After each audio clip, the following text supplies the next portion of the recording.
President Bush is breaking the law by spying on people in this country without a eavesdropping warrant. on Americans without court order. Could the government be listening into your private The conversations? secret wiretapping without warrants of communications between U.S. residents and people Listening overseas. of conversations and monitoring of emails without a warrant under Wiretap the law is American unreasonable citizens and living abroad. unconstitutional. It means Without he's a been warrant. lying to us about the program since it started, when he's been telling us there's nothing The illegal government, about what he's doing. in effect, can wiretap you, they can snoop on you, they can break into President your Bush says house. they only listen to Americans if it involves Al-Qaeda. These two say allowing not for true. the warrantless wiretapping of Americans. President Bush is breaking Most the law. experts Listening believe into just your warrants private of communication. Some in the press, in particular the New York Times, have made the job of defending against further terrorist attacks more difficult.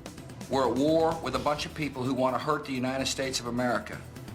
And for people to leak that program and for a newspaper to publish it does great harm to the United States of America.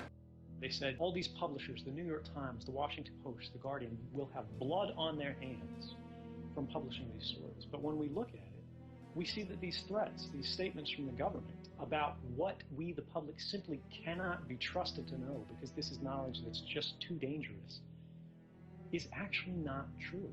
Give us one example where this has caused harm. Show us anybody who's died as a result of this, because you told us if any of these documents were ever made public, it would cause grave damage to the country.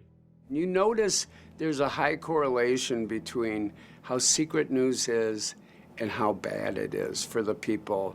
They don't trust us to know these things because it's embarrassing, because it could affect them politically, but it doesn't actually increase the threat to us as a public or a society. And it's for that reason that we need to look very carefully and very critically at the claims any official puts forward about how dangerous this sort of thing is. Now knock on the door. They've come for me. Agents raiding his home. I knew that I was being watched and I knew that I was being investigated. They actually brought down the presidential home because they thought I might be on the board.